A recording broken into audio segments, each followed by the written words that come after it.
Maths में ना आप 19-20 की अगर रट लगाए बैठे, हो सकता है बहुत सारे बच्चे करते भी हैं, ऐसी बात नहीं है, पर उनकी बहुत अच्छी प्रैक्टिस होती है, उनको क्वेश्चन देखते ही समझ में आ जाता है, इतनी लंबी प्रैक्टिस होती है। तो आप लोग ना मैथ्स के पीछे ऐसे मत पड़ना कि मुझे 20 में से 20 करना है, क्योंकि 1-2 क्वेश्चन, 2-3 क्वेश्चन ऐसे होंगे जो आपका टाइम ले लेंगे और आपको पता नहीं चलेगा, और पता चला कि लास्ट तक पहुंचे ही नहीं आप पेपर पर, और वो सबसे बड़ा खतरा होगा कि आप पेपर पे लास्ट तक ना पहुंचे। बच्चों, चाहे क्वेश्चन एक बार आपको आता है पर बहुत लंबा लग रहा है, देख करके चले जाओ, मुझे नहीं करना अभी, पहले मैं पूरा पेपर को करूंगा, उसके बाद इस क्वेश्चन को देखूंगा।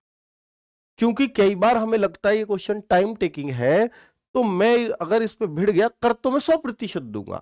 लेकिन मुझे अभी करना नहीं है, तो उस पे मार्क एंड रिव्यू का ऑप्शन होता है, उसको लगा करके जाइए, ताकि आप उस क्वेश्चन पे दोबारा आकर देख सके उसको तसल्ली में। ठीक है, तो मैं आपको एक सजेशन देता हूं, इसको आजमा लीजिएगा कि आपको पेपर किस क्रम में करना चाहिए हर एक बच्चे को। अगर आपको समय कम पड़ता है तो प्लीज बच्चों मेरी बात नोट करना, और हर टेस्ट में आजमाना कि आप सबसे पहले क्रम पर रीजनिंग करना। अगर आपको टाइम कम पड़ता है और आप इस क्रम में नहीं करते हैं, और टाइम कम पड़ रहा है, जो मैं बता रहा हूं, अगर इस क्रम में आप नहीं कर रहे हो, टाइम कम पड़ रहा है, तो निश्चित तौर पर आपका टाइम पूरा पड़ने लगेगा, या आपका बहुत सुधार हो जाएगा टाइम में। तो रीजनिंग नंबर 2 पर बच्चों, आप जीएस या हिंदी, जीएस को यहां ले सकते हो, हिंदी को यहां ले सकते हो,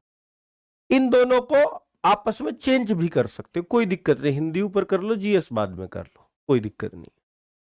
ठीक है, मैं कहूंगा पहले हिंदी ज्यादा बेहतर रहेगी और जीएस के मुकाबले, क्योंकि हिंदी को हमें 1-2 मिनट फालतू देना है जीएस से, क्योंकि जीएस के वहां हमें गिने चुने क्वेश्चन आएंगे। तो अगर हम पहले जीएस को करेंगे तो थोड़ा सा ज्यादा समय लगा देंगे, क्योंकि अभी टाइम बहुत पड़ा है, लेकिन अगर हिंदी को पहले कर लेंगे, जीएस पे आते आते आपको लगने लगेगा टाइम कम पड़ने वाला है, फिर आप जीएस को थोड़ा जल्दी पढ़ जाएंगे, और वही चाहिए। जीएस को पढ़ने में बहुत ज्यादा समय नहीं देना है।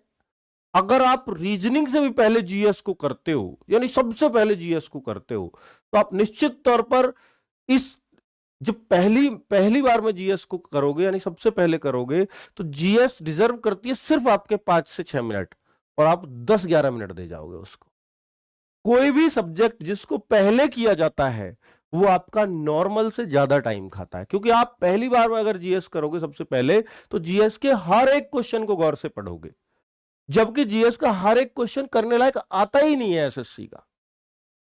कुछ तो देखते ही छोड़ने वाले होते हैं, और वो तब करोगे जब उसको तीसरे नंबर पर करोगे तो बेहतर रहेगा। और लास्ट में बच्चों मैथ्स करना, सबसे लास्ट में। अगर कोई कहे कि सर मेरा मैथ्स तो बहुत ही स्ट्रांग है, मैं तो शुरू में करूंगा, बेटा बाद में कर लेना तब भी।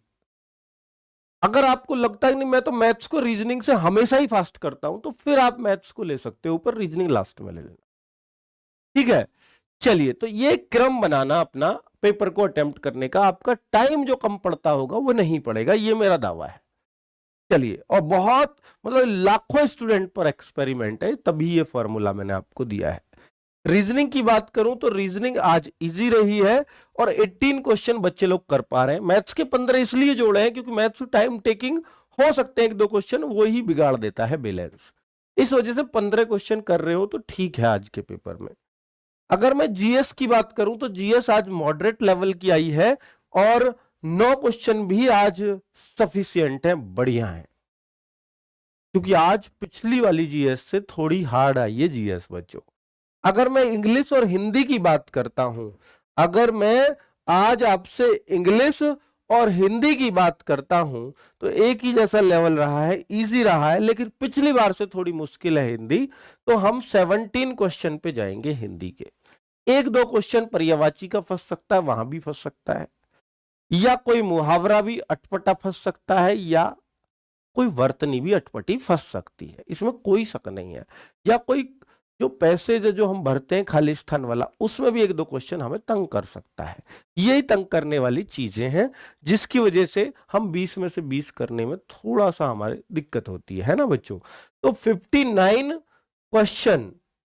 आपका एक अच्छे बच्चे का अटेम्प्ट बन रहा है, जो बच्चा टॉप 500 में है ये उसका स्कोर है।